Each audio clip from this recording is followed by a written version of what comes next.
Wake that ass up Early in the morning. The Breakfast Club. Morning, everybody. It's DJ Envy, Angela Yee, Charlamagne the Guy. We are the Breakfast Club. We got a special guest in the building today, Salaam Remi. Yes, indeed. Hello, hello. Good morning. Welcome back, sir. Yeah, Salaam got a On new. purpose. Yeah, he got a new EP out, Black on Purpose. I need that merch immediately, by the way, because that Black that's a hard title. Well, what does that title mean to you, Salaam? For me, there's two levels. One is, doing things that are Black music, for the Black people, for Black culture, intentionally, and doing things that, this music on this project is what I would refer to as non-gentrified Black music. It's the stuff that I grew up on. It's the root of where all the things that I've created have come from, and it's part of my root. And then on the second level, it's also my purpose. You know what I'm saying? It's my purpose to actually do something that is for my community, and as I've been doing, do it for the culture. This is just an extension of such that is manifested this year through the events that have taken place. I think we need to replace the word urban with Black on Purpose. Black on Purpose music, Black on Purpose radio. That's what I like. I like that. Thanks. There's definitely it's something I said to Black Thought in passing, and then it ended up becoming, this project after, probably after George Floyd's passing. It really became the title of what I was creating. One thing I do appreciate about this is that you work with a lot of artists that you have great synergy with, and a lot of them are people that like from back in the day too, that we kind of grew up listening to and still working today. You even have Case on the first single, and it sounds amazing.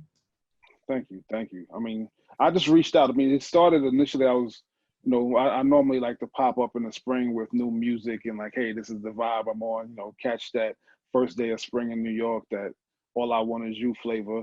And I was about to pop out, and then I looked and I saw the pandemic happen, and I just did a groundhog step back, like, wait a minute, let me see what's going to happen here first.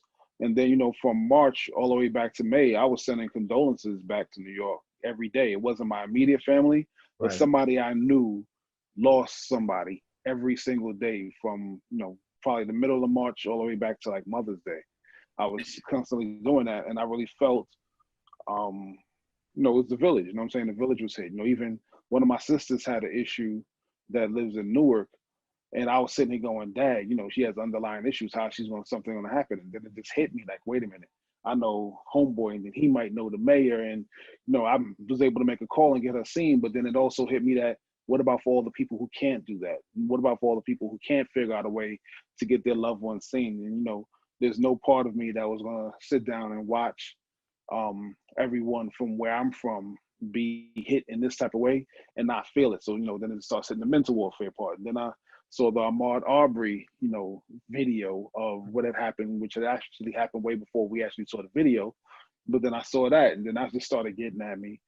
And I pretty much was like, then that Mother's Day weekend, we lost Andre Herrera, Little Richard, and Betty Wright. Then that hit home for me again, which, Betty Wright is someone that has helped me a lot since I lived in Miami, and it was like a motherly type figure to me and helping me do a lot of stuff all the way to Super Bowl. She was out, I didn't know she was that sick. She was out helping me trying to get marching bands to shoot a video with CeeLo that we weren't able to pull off, but she was out in the street like, oh, you need that, baby? I'm gonna call the school. They with Beyonce now. She was really in it and doing stuff. And to lose her on Mother's Day, it just hit me real hard. And then, I was like, all right, cool, that week, I'm 48 years old. Cool, so, I'm year 48. I'm out of 2020. This is crazy. But by summer, we should be good. Then, when George Floyd passed on, Memorial Day, It was just like, you know what? Like, the violation took me to another place. And I had actually recorded quite a few videos I was going to post online because I'm normally calm and collective, but I was really upset. And then I decided, you know what? I'm not going to post this. I'm going to do it with my strongest voice, which is music. You know what I'm saying? Let the music actually be that. So some of the ideas, like I reached out to Case online because I was trying to get that feeling, that music. And it was like, yo, what's up, what you can do? And he figured out what to do. His first time he ever recorded himself in his house. The pandemic put everyone at home and kind of on the same playing field. Like, you got a computer in your crib? Nah, just put the program and, do what you got to do. And Case, Bilal, Move First, Black Thought, everybody now became their own engineer and figured out how to do this in order to make it happen. And Yeah, that's pretty much where that crystallized our concept of doing Black on Purpose, which for me was two-sided. One is, even by summertime, I was looking at it like we were suffering mass grief. And when we're suffering mass grief and people don't have any way to even, do the normal send-offs that they would do, it's already enough to be grieving, but to not actually be able to get together. And that was a whole nother thing. And then, the racial tensions, heightening, and then with the administrations, and then it was like the election, and everything I kept looking at was just like, you know what, there's not a sense of peace that's coming back. It's actually boiling over. And even now, as the numbers are growing with the virus, we're looking at, I got everybody so much, they're canceling Thanksgiving, cool, Christmas. So now you're at the end of the year not being able to celebrate with your family at the family get together times, with losing people, and it's, so it's still sticky.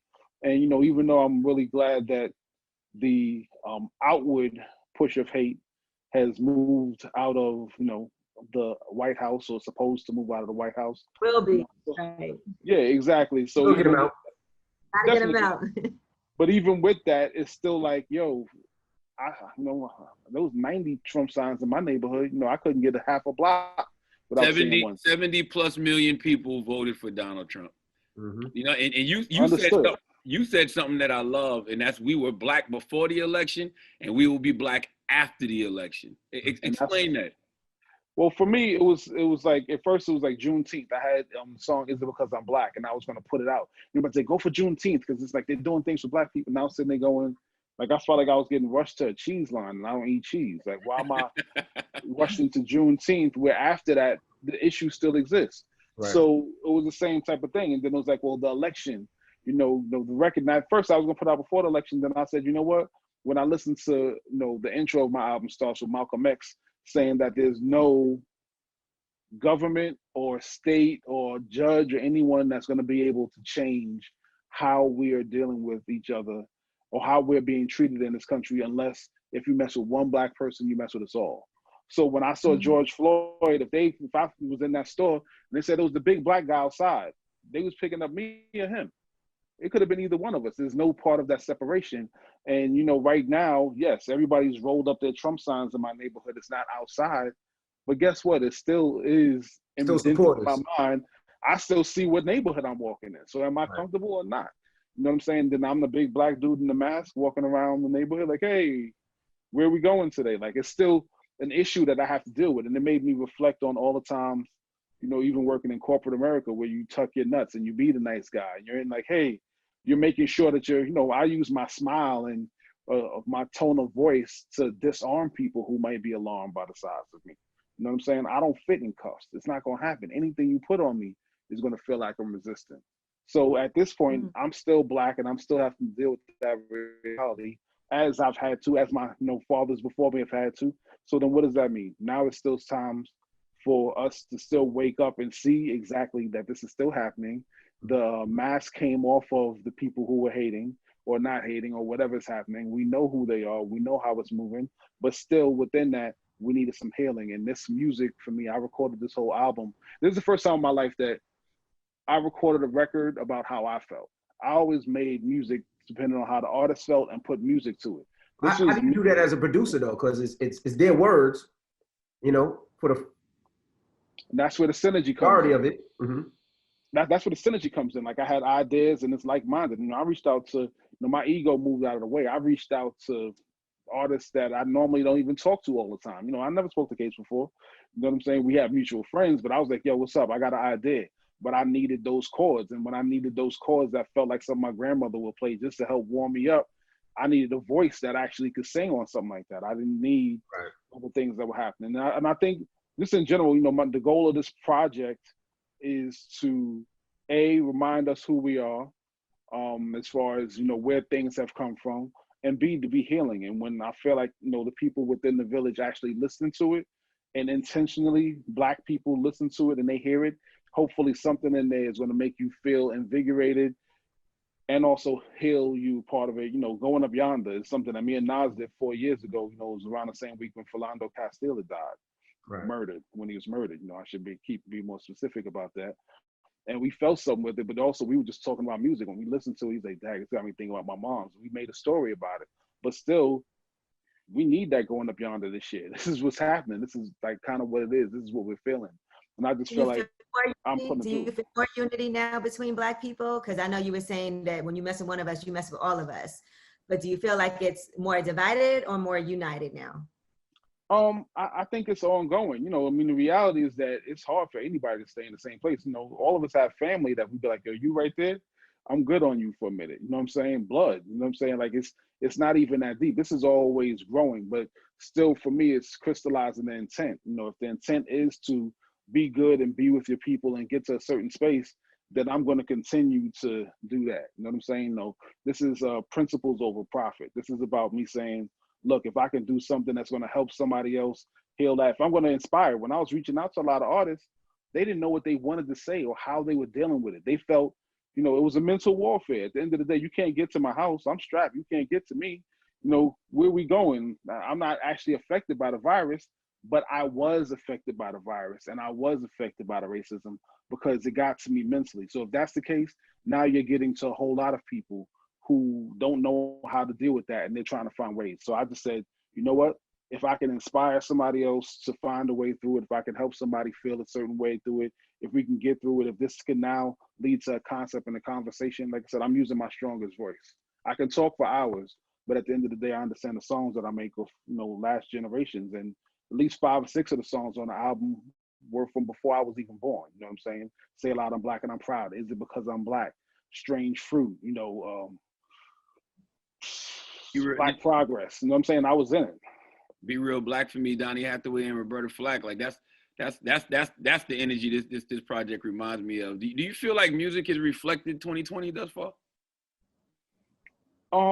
Somewhat. I mean, some people are just doing what they know how to do. You know, the reality is that most musicians have had their income hit, you know, in a way that would stop them if they hadn't planned properly. You know, there was so much focus on live performances and other things that they haven't had the opportunity to really perform, to get that 10,000 people in one space, to even get their club money. You know, a lot of people are eating in the streets, being able to do that. They haven't been able to do those things. And if you didn't have the right type of record, how were you going to promote it? Only certain people have really been able to flourish. And then once again, now it's like, okay, I set up this stuff. I'm in my house. Okay, dag, is this my house? People have spent more time at home with their families in their studios and everything else trying to record. But, you know, not everybody's been in the right headspace to do so. So it's really been hard. You know what I'm saying? And I can say only certain people were really able to hit the handball right back and not force myself to create this in that way. You know what I'm saying? But you know, it's interesting you say that about artists, right? Because think about somebody like a Lil Baby. I can't think of too many people who would say, yo, I saw the bigger picture coming from Lil Baby. Right. And the thing is crazy, you know, from my viewpoint, because of course, you know, he's generations removed from me musically, I would also say that I saw what Lil Baby was able to do and also saw that he was trying to make something happen. And it seemed like he got his head on his shoulders for the generation that maybe his fans might not have had. So the fact that he still made the effort, I commend anyone who can make the effort to try to say, okay, you know what, maybe we should take a look at this a different way, or maybe we should try to still be in that space. But, you know, the reality is, even with our hip hop, I mean, as far as I've seen, the youthful generations lost about 4 rappers to gun violence in the last 2 weeks. You know what I'm saying? But that's something that they have to figure out also how to deal with. You know, when somebody's real good, they were just getting to like them, they're losing it, and they don't have that. You know, my generation had Pac and Biggie that died at that level from gun violence. You know what I'm saying? It's becoming so normalized for them. It's like, oh yeah, that was my favorite. Oh, they killed him? Oh man. But he got a cousin, like they almost getting to the point where they're moving on, and that's still a whole nother trauma. You know what I'm saying? That they're dealing with, just when your favorite artist is getting, you know, murdered like that. You know what I'm saying? It's a whole nother level. So their revolution is a whole nother revolution that's still their artists, and the younger generation is going to have to find ways to keep doing it. And hopefully, you know, I was taught by the Chuck D's and the De La Souls and those people how to make albums and have different emotions and feelings. Well, great. I'm just replanting the seeds so that hopefully this keeps going. You know what I'm saying? That's really where it's at. You know, you said you told Black Thought in passing, you know, you mentioned the Black on Purpose thing. What was that conversation? Well, he just set up the studio in his crib, and, you know, we were just passing back and forth tracks. And I was just saying, like, yo, I just really want to make something that's Black. I wanted that to just be Black and passing. And certain times, you know, you can feel like, You're trying to play for the colonizers. You're trying to play for hits. You're trying to play for this and that. My goal in doing stuff for my do it for the culture stuff was I was doing what I knew was culturally relevant that people wouldn't have the ability to do now because they can't afford to. They got to play for the win. I'm not playing for the cash win. I'm playing for the did this on principle, do the right thing, and is it now going to inspire something else that can happen? I can afford to do that. A lot of artists don't get to a point where they can have the poetic license. You know, the biggest artists in the world sometimes come back with the same sound and record because they don't want to lose that dollar. Well, sometimes they need to take that chance and step all the way out and do something that works. And of course, they have to execute it well. But it's that. But I think that when I was talking to him, it was just like, you know, I just want to make something that's black. You know how people say bliggity black and all the other black. I want to make something that's black on purpose, intentionally. Like, this is black music. This is how it feels. And even for myself, a lot of the music that I made on here, like, this is not, you know, probably 2 songs have drum machines. I'm literally playing drums. I got a djembe sitting next to me. I'm banging, shaking stuff. You know, some of that stuff on there is really, I don't feel like it's even me. This is my ancestors speaking through me, to be honest. You know, I don't know how I did it. You know what I'm saying? I don't know how I did it. I just sat down and I made a lot of this music with a tear in my eye, you know, because I was just saying, you know, it's still, Dag, I'm sorry to hear that, man. Let me know if you need anything. Dag, you know, it's almost like I had a pre-written condolence text. You know, my phone was knowing CON dolences. Like, it was just like, what's this? Yeah, you don't even know how to respond to it. You don't know how to respond when somebody calls you and says, yo, such and such died. Or even when somebody hits you and be like, yo, I had COVID. I've been sick for the past such and such day. I'm like, I don't even know what to say. All right, I'm praying for you. I'll hit you up later or something. Like, I don't even know what to say. And you get there, and I mean, of course, we've had these things, but not back to back, not every day. You know, the last round went a circle around me, somebody that I knew. This round, you know, in the last 3 or 4 weeks, I know 3 or 4 people that I personally know that have COVID that are getting through it personally. So I just feel like, you know, it's going to continue to escalate, and they have to find ways to control it. And we have to also take into effect all these different things as a music industry. How are you actually going to eat? What's going to happen next year? You know, you're not going to get no shows to 2022. How's that happening?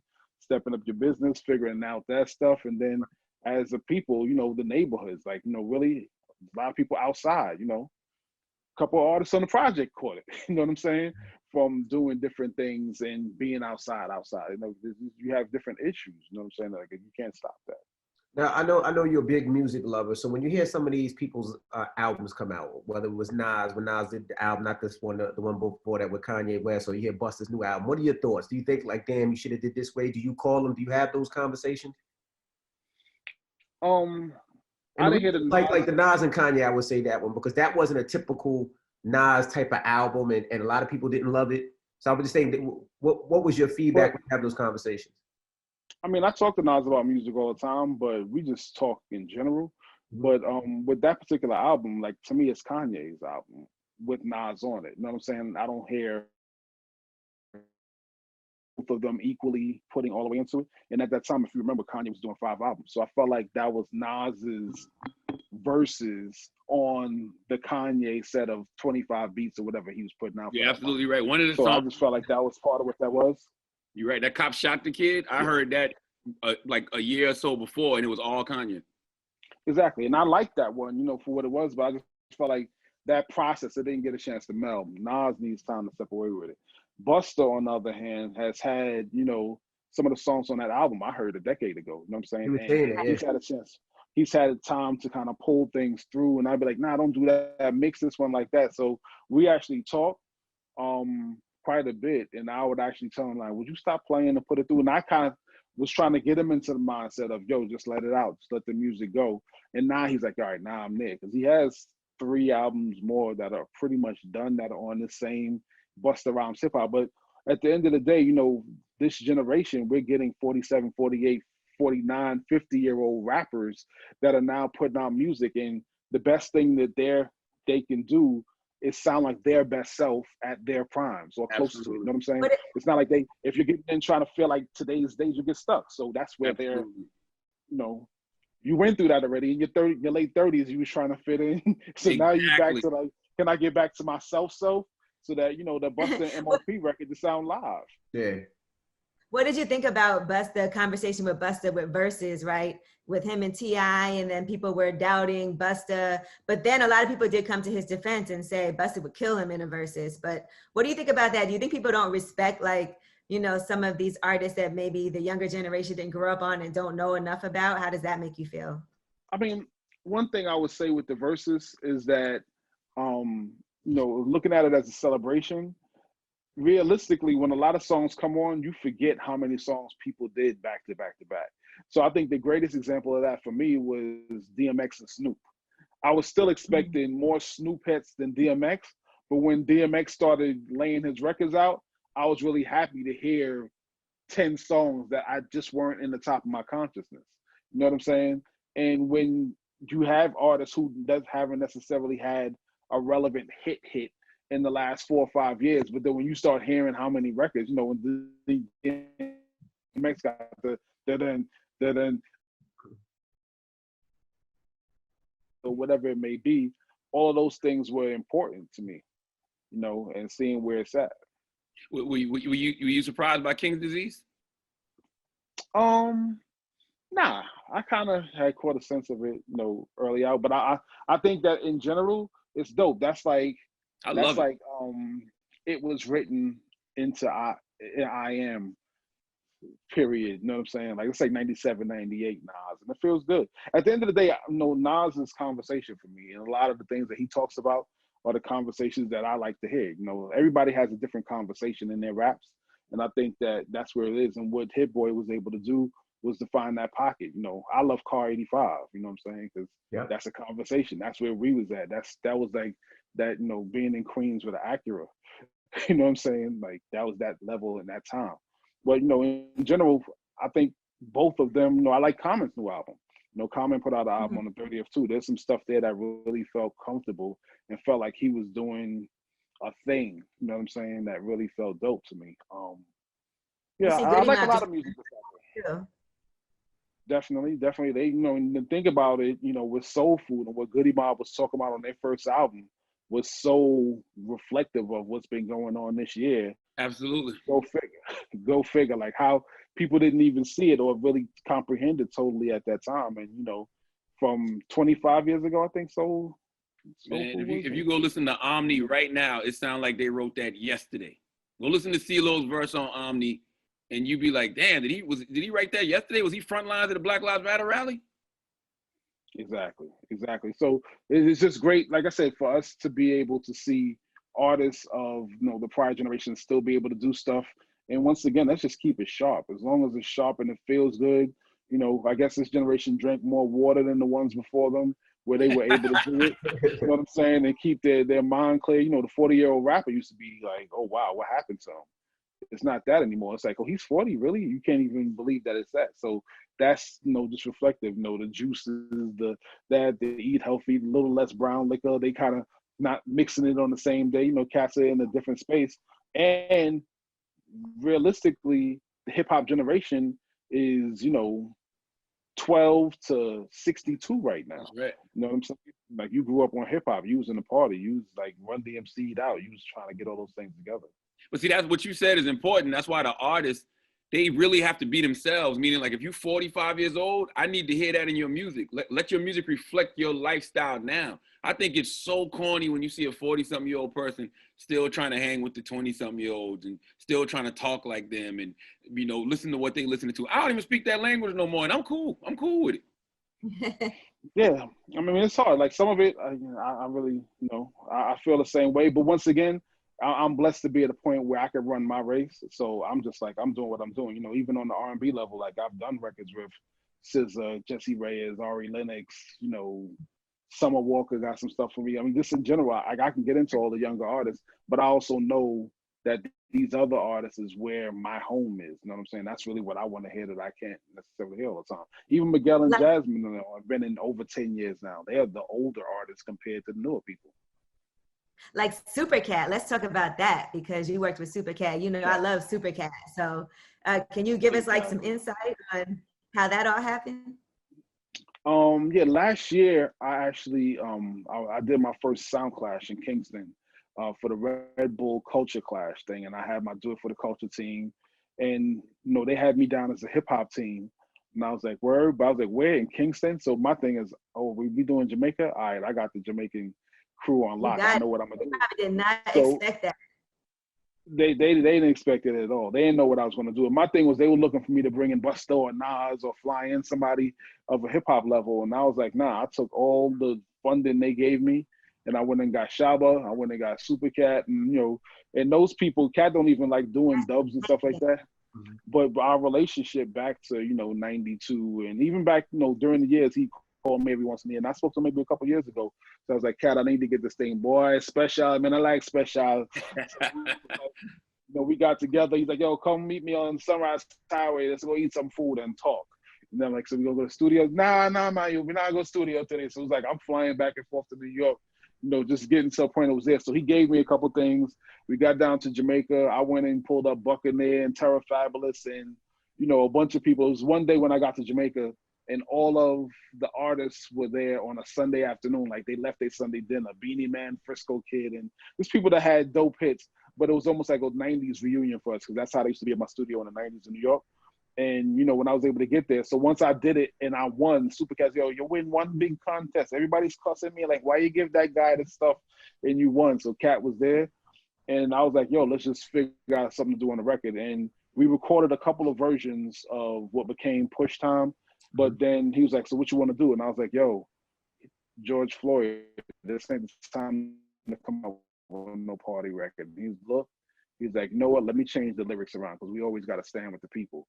Cat is always for the people. He's like, no, I could be back in Jamaica eating crackers and chilling. It don't make a difference. Wherever I go, I got to be with the people in the hood. You know what I'm saying? Them niggas, they love me from bottom, when nothing was there, all the way to when I had my biggest hits. So that was his thing, to get him to do that. And then he's like, yo, man, you put it out and then do the video. I was like, no, Cat, they ain't gonna believe it's you, and this is really what it is. We need to shoot the video same time. So I got him outside. So it was his idea, because he was saying it started some great friend of mine. So he's like, yo, let's go to the Biggie mural in Brooklyn, and let's go by Jam Master Jay place in Queens. And we do Brooklyn and Queens, and, be outside with the people at the end of the day. So that was a whole thing in itself. And I was just like, wow. All right, Cat. No, I wasn't there. I'm on FaceTime trying to have that record, like, no, move to the left, get this done. But, once again, I'm happy that was there. And, he's actually writing a few other things now. So Cat might put out some new music in the new year or before that. I saw you say we couldn't gather the way we used to when we needed each other the most.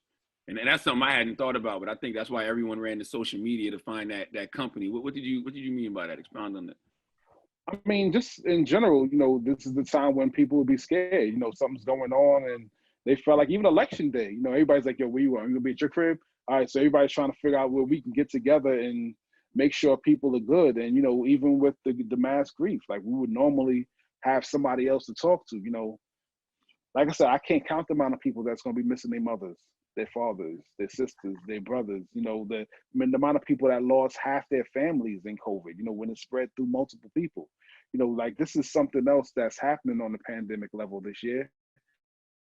And we definitely need to be able to feel, like I said, some type of memorial for our families. And once again, we go into Thanksgiving. I know, I lost my mom in 2001. I haven't liked the holiday since. You know what I'm saying? It's not a time I like. It's not a time I want to see anybody. I'm just like, I don't know what mood I'm going to be in. Now, I don't know if I want to go see you with your family this year. I just need to chill and be dolo and, you know what I'm saying, make my turkey burger or whatever it is, mind my business. That's just another thing. But we still need it. You know what I'm saying? I don't think that we've seen the worst of the pandemic, and I don't think we've seen the worst of the racist foolishness. You know what I'm saying? Like, a Proud Boys gathering sounds like a Klan rally to me. You know what I'm saying? Like, yeah, pretty much. Where's the Million MAGA March they're doing in DC? Exactly. So if that's the case, and that's where it's at, it's like, all right, cool. So it's been there though. Like, we acting like it hasn't been there. Like, it's been there. It's never changed. Like everybody act like Trump just bought that in over the past 4 years. Like, no, Trayvon Martin, Michael Brown, Eric Garner, all that was under Obama. Like, this is Rodney King. Like, all of this stuff has been happening. But I think people feel a lot more empowered now too, to just be really. It's been happening. Y'all just more open, empowered. They feel like it's cool. They get a lot more support. The president's doing it. We can do it too. It's been happening. But you know, the biggest issue for me is it's kind of like, man, I saw it from when Trump first got in office. See, the reality is that his play, you know, I look at it, I was like, all right, cool. You pulling the jokes right now. You going for the money. This is not about us. The first huge march when he got in office was a women's march. Women's march.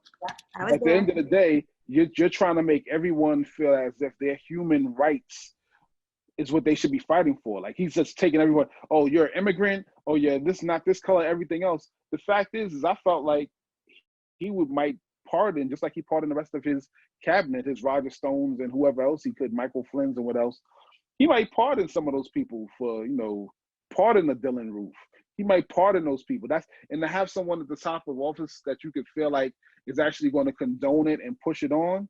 Now it says, well, you know what? I can't even depend on government to defend me. So now I have to be at the next level defending myself. And of course, the Trayvon Martins and the things like that happen at different times. But at this point, you know, it's heightened because now we're stuck inside. And I got to sit there and watch that. So now I'm feeling like, well, you go, it's a lion sitting in the cage, watching them go cage to cage, hit the lions. Like, wait a minute. I'm stuck in here and y'all coming? Oh, nah, what's this? And, you know, at the end of the day, we read the books in the 90s. We see the mark of the beast and the vaccine. We see everything else that happened. I'm clear on what it is. But, you know, the violence that Trump was now endorsing, you know, So endorsing the go ahead and rough people up if you need to. But they've been doing that. Yeah. But the president doesn't tell you to They've been do doing it, but once again, he had to get out of the way, not because I believe that somebody else is going to do totally different, but because he was inciting it and he was pushing it. To me, when you're a gangster, you know how to squash beef. You know how to make everybody cool. If he was a little bit cooler and not so out of order, we might not have rushed in droves to make sure we voted him out. What you And, just, yep. and they would have been able to steal for another 4 years. The powers that be that control the money, they're like, would he just shut up and just be cool? Like, would you not piss on John McCain at this point when he's not here so that he could be cool? We would have won Arizona if he maybe didn't piss her off. At the end of the day, he ain't good enough to pull the jokes off because he's going to say something. Somebody just brought that to my attention a couple of weeks ago. They actually were showing me how Trump's policies are damn near are in line with Ronald Reagan, in line with George W. Bush. But the problem is Trump's mouth. Trump's mouth. So those guys were doing the same exact stuff to us, giving police the same authority to do the same old stuff to us, but it was Trump's mouth. That's it. You can't help it, and that's the ego. I mean, that's the difference with, you know, when someone is so self-centered, it puts you in that position. And once again, you know, part of being the Don, the ruler of a neighborhood, you know what I'm saying? If you have to get the cancer out of the neighborhood to keep the peace. You know what I'm saying? If you're going to have control of anything, you can't have somebody that's wilding out. Because every time this little dude start wilding out, you know, when you watch the Yusef Hawkins documentary, oh, this little guy's going to have them running through the block, messing up our money over here because he wilded out. So you got to get that little dude out of the space. And that's, you know, what it is. If you're in Jamaica and the Don's doing that, if you're in the hood, the gangster thing is to being able to squash beef and let everybody get money together. Right. At least make somebody feel like it's going to be all right. Nah, don't worry. You rocking them sleep. You tell them it's going to be cool. Oh, I'm here to do everything for you. And then they kid and go. That's the gangsters. The gangster's not the one that's going to have everybody all riled up. But, you know, when you watch the Being Roger Stone documentary, before he even took office, it's all about infamy. You know what I'm saying? If it can't be famous, I'll be infamous. And that's what they did. They got everybody on their hind foot. Meanwhile, the billionaires got so much tax cuts and trillions of this and that spent out that we'll be paying for it for another 100 years. And now, you know, yeah, they're buying up mortgages from Wells Fargo and everybody else. And now you live in a small town, you work for the big dude, and he owns your mortgage too. So you're technically sharecropping. That's why I love the Black on Purpose statement, man, because I think sometimes we forget we have to be intentionally Black. Like, we try to make people comfortable when our whole existence is rooted in being uncomfortable. And I think sometimes we get too comfortable and we forget that we still got to fight like we're Black, you know? And we talk about Trump, Obama and Trump, they both awakened white supremacy and racism in two totally different ways. Barack did it unintentionally just by being Black, and Trump did it intentionally by being a white supremacist. Because that's when they really started wilding under Obama. Think about it. If somebody's sitting there going, Joe is kind of sleepy at the wheel. So if we got Joe at the wheel, then we're going to have a Black, Jamaican, Indian president? I'm with that. Somebody's comfortable. Understood, but it's somebody else's nightmare. Nightmare, So that's why word. they like, wait a minute, who? Well, she's Yep. gonna tell me what to do, and I have to do that. Like, just the whole idea of being in a space where, we know it. We all of us have businesses. Sometimes somebody doesn't like the fact that you're their boss 100%, or that they have to do. Do I have to speak to you? Is there anybody else I can speak to? Yep. Nah, this is it. What's good though? You know what I'm saying? We know that when you're a property owner, you know what I'm saying, somebody's walking by, like I really think about it. Like I have to sit there and think, yo, if somebody came on my property and they broke in, if the cops came, would they think I'm the owner or would they think I'm the culprit? That's real. Probably the culprit at first. Definitely. You know what I'm saying? Without question, even if they read it and knew that that's not, they can see it on their computer or whatever, it's still initially, I'm not that guy. Absolutely. So we're dealing with those type of issues across the board. And, once again, the Black on Purpose aspect, I'm taking and I'm giving not to one charity. I'm trying to give as many as possible. So, I set up a blackonpurpose.org, not because I want to collect people's money. I want to point them back to other places that can do stuff. I just do my part to help out and help inspire. And if I'm not able to do anything else with my life creatively, this is it. You know what I'm saying? This is something that I have to do, and this is what I had to do now. And to be honest, I'm kind of off the grid after this. Like, that's how I feel. I have this, and I'm finishing up the USA versus Billie Holiday film with Lee Daniels and Andrew Day, which is a very strong story that I'm really excited to be a part of. And then I'm like, I'm off the grid for a minute because I got to sit down and figure out how to really help, the people at the bottom level get what it is. And I understand my position is that I help inspire people that influence a lot of people.